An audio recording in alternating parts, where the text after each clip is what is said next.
የሰው ችግር የሚሰማ ሰው እግዚአብሔር የእሱን ችግር ይሰማዋል። እውነቴን ነው። የጌዲዮን ልጅ ቁሞ ምንድን ነበር ያለ? ስምዑኒ ሰባ እስራኤል እግዚአብሔር ይስማዕክሙ። የእስራኤል ሰዎች እኔን ስሙኝ እናንተንም እግዚአብሔር ምን ይበላችኋል? ይስማችኋል። ሰውን ስንሰማ እግዚአብሔር ይሰማል። ሰውን ዝም ብላችሁ ሳትፈርዱ፣ ወጉን ሳትተነትኑ፣ መልስ ሳታዘጋጁ ዝም ብላችሁ ጭንቀቱን ስሙት። ያ እኛንም የሚሰማ ሰው ይጥልልናል። መድኃኒዓለም የሰው ችግር መስማት፣ የቤተ ክርስቲያንን ታሪክ መስማት፣ ትምህርት መስማት ጆሮ፣ አይን ደግሞ መጽሐፍ ማገላበጥ። አይን እኮ ኩል አለው ታውቃላችሁ? የአይን ኩሉ የእግዚአብሔር ቃል ነው የሚኳለው። አንተ አያለው ትላለህ እውር ነህ ይላል ራዕየ ዮሐንስ ምዕራፍ 3 ላይ። አያለው ትላለህ እውር ነህ፣ ከእኔ ዘንድ ያለውን ኩል ግዛ አይንህ እንዲጠራልህ ይላል። ያ ኩል ምንድን ነው? ወንጌል ነው። አሁን እኮ መለየት ያለብንን አናውቀው፣ አብሮን መኖር ያለብንን አናውቀው። ወዳጅ አይታወቅ፣ ጠላት አይታወቅ፣ ሩቁን አናውቅ፣ ቅርቡን አናውቅ፣ ሲመክሩብን አናውቅ፣ ሲመክሩን አናውቅ። ያ እንዲገባን እኮ የጠራ አይን ሲኖረን ነው። የጠራ አይን የሚኖረን ምን ነው? አይናችን ሲኳል ነው። የምንኳለው ምንድን ነው? የክርስቶስን ወንጌል ነው። ያ አይን አጥርተን እንድናይ ያስችለናል። ስለዚህ መጽሐፍ አንብቡ፣ መጽሐፍ አንብቡ። መጽሐፍ ስታነቡ እንቅልፋችሁ ከመጣ አንብቡ። ዝም ብላችሁ ድገሙበት። ነገር ይሄ ተቆል ዛሬ ስታነቡ እንቅልፋችሁ ይመጣል፣ ነገም ድገሙበት፣ ከነገ ወዲያም ደግሞ ከደገመ ድገሙበት። ሰይጣን እንደ ሰው ነው፣ ይሰለቻል፣ ጽናት አይወድም። አይ እንግዲህ ሰውዬ ጋር ጭቃጭቄ ብሎ ይተዋቸዋል። እዚያ ለተወሰነ ቀን ግን ይፈትናቸዋል። ስለዚህ መጽሐፍ በደንብ አድርገን እናነብ። እያንቀለፋችሁ ቢሆን አንብቡ፣ ደግሞ ከዛ አንብቡ። ማስለመድ ነው ዋናው። እባካችሁ አንብቡ፣ እባካችሁ አንብቡ፣ እባካችሁ አንብቡ። እውነቴን ነው፣ አንብቡ። ብታነቡ ምን አለ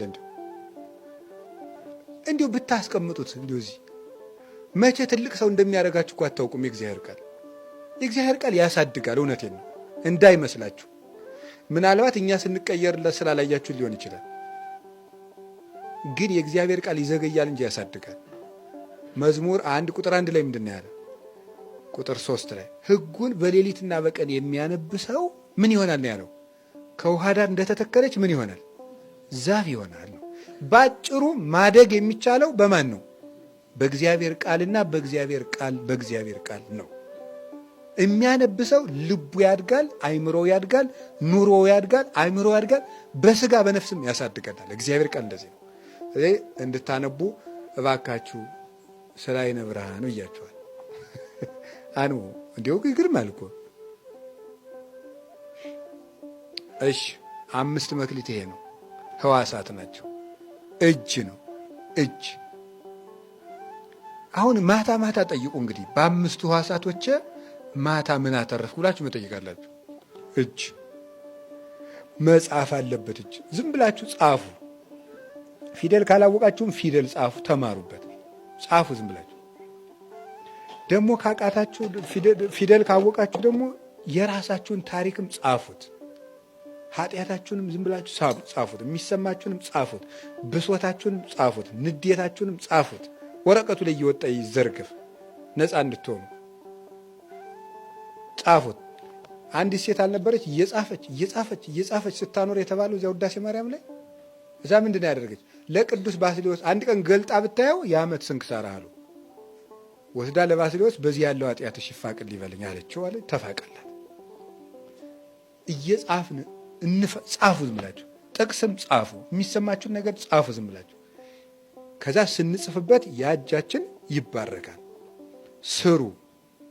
ክፉ ነገር ግን አትደዝድዙበት።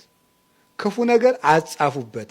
ቴክስትም ቢሆን እውነቴን ነው፣ መክሊት ነዋ። ይኸውልህ አይነቱ ከከሰረ ትርፉ ይመጣል አይመጣም? እጅ እኮ አይነቱ ወረት ነው። መክሊት ማለት እኮ ማትረፊያው ቋሚ ገንዘቡ ማለት ነው። እጅ ቋሚ ንብረት ነው። አይን ቋሚ ንብረት ነው። ጆሮ ቋሚ ንብረት ነው። ንብረታችን ነው ክርስቶስ የሰጠን። ይሄ መክሰር የለበትም። ይሄ ወረት ነው የተሰጠን ማትረፊያችን። ምን ቴክስት ክፉ ቴክስት አጻፍ። ምን ይላል ኢሳይያስ? አሌሎም ለለ ይጽሕፉ መጽሐፈ እኩየ ክፉ መጽሐፍ ለሚጽፉ ሰዎች ወዮላቸው። ክፉ መጽሐፍ እኮ ጽፎ ማሳተም ብቻ አይደለም። ክፉ ቴክስት መጽሐፍ፣ ሰውን ርር የሚያደርግ ቴክስት መጽሐፍ፣ አትሞላጫ አሌባ ምናምን ሰው ትመስላለህ እያሉ መቼም አያገኘኝ እያላችሁ በቴክስት ስትረመርሙ እየዋላችሁ የሰው ልብ፣ ይሄ ነውር ነው። እጃችሁን ከርክሙ፣ እጃችሁን ከዚያ ታተርፉበታለን። ጻፉ፣ ስሩ፣ ቆረጡ። ስራ ከሌላችሁ ከሚሰራ ሰው ቢሆን እዳችሁ ተጨምራችሁ ስሩ። ቢያ ነው መድኃኒቱ።